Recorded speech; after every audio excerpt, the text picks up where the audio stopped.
Hey everyone, welcome to Tea Time with T. T here again. And in our ABC series, we are to the letter P. And for P, we have pride, parenting, and problem solving. And I feel that all three of those go hand in hand. For example, you can't be too prideful when you are parenting because, sometimes to problem solve, you need to swallow your pride and ask for help. But let's take one at a time. We're going to start with parenting. There is no such thing as a perfect parent. Nowhere. I am not one. My mother was not one. Her mother was not one. And if you're a parent, you're not perfect either. We all make mistakes. But the thing is that we should always try to do what's best for our child at that point in time. Use our best judgment, work with what you've got. And yeah, if you make a mistake, you should own up to it, because how are your children going to learn to take responsibility for their own actions if you do not take responsibility for your own actions? Parenting is like a monkey see, monkey do kind of thing. You can tell them one thing over and over and over and over again, but if they see you doing the opposite, they're gonna, just say, okay, we don't have to listen to the rules. We can do what we want, like mom or dad. My thing with parenting is follow through. You always have to be consistent. If you say, hey, one more step and you're grounded, and then you don't ground them, or one more step and I'm whooping your butt, and you don't whoop their butt, then they're just going to see that they can keep pushing and pushing and pushing. As a single disabled parent, pride got in my way a lot. I didn't have much. Everything I had to go to raising my kid, keeping him clothed, and food on the table and everything. And I went without a lot of things, which is part of parenting, is sacrifices. You do it willingly. You willingly give up whatever it is you need to give up. But if it was for me, something I wanted or needed, had too much pride to ask for help or ask for assistance. But if it was for my child, I'm like, hey, can I get $20 to get him a new pair of shoes?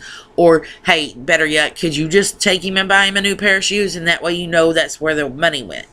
But not every parent is like that. Some people have no pride, and they are always asking for handouts and whatnot. And I'm all for, helping your fellow person and, paying it forward with kindness. But there comes a point to where if you're not willing to help yourself, you do not deserve my help. Because if you're not willing to make sacrifices, whatever, to help yourself, then you don't deserve my extra help. So I'm kind of leery about who I do and don't help. If they have to swallow their pride and I know it's tough for them and they ask for help, if it's in my power, I do it, And the last one is, I lost my place, problem solving. There's always a way to solve a problem. It may not be ideal for how you want it to be, but there's a solution. And when you are working on a problem, you need to look at it from every angle, not just inside the box or inside the circle or whatever shape you want to use. You have to look at it from this view, from that view. Well, if I did it this way, how would that impact everything? And I like to think that I'm pretty open-minded. I'm actually really open-minded, but I like to see things from every view possible. When I have a problem in front of me, I like to look at every freaking scenario and almost just like hound it to death in my brain. And that, sometimes gets on people's nerves, but it helps me be a critical thinker and a problem solver.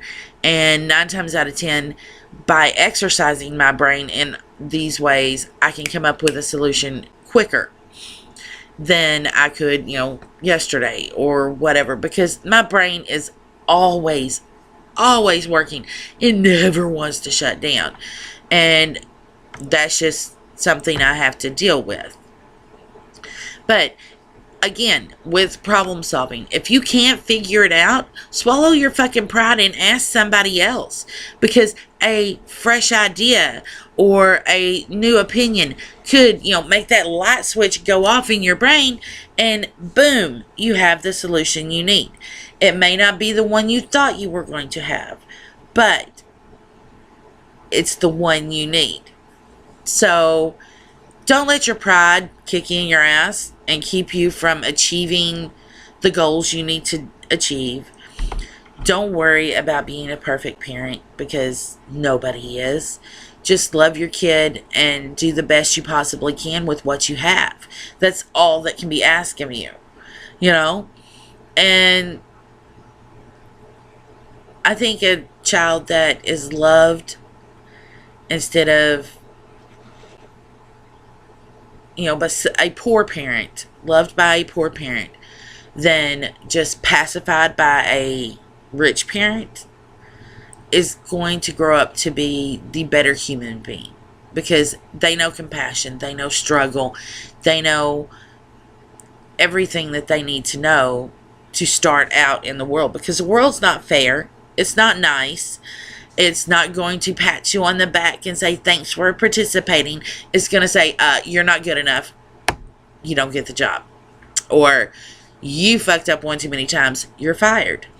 I mean, if we don't teach our children what it is to struggle and actually work for something, they will never make it in the real world.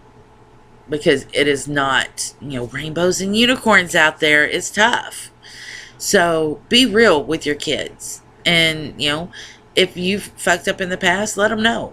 It's not that you're comparing apples and oranges. It's just you don't want them to make the same mistakes that you made. And yes, I started rambling, and I'm sorry. So that is P for the ABCs. The Facebook link is in the details below. And remember, give us a thumbs up and subscribe if you've not done that. Head on over to Facebook, like that page, send us topic suggestions, share us with your friends, stalk us. We're cool with that. But always remember, be good to others, but especially be good to you. See you next time.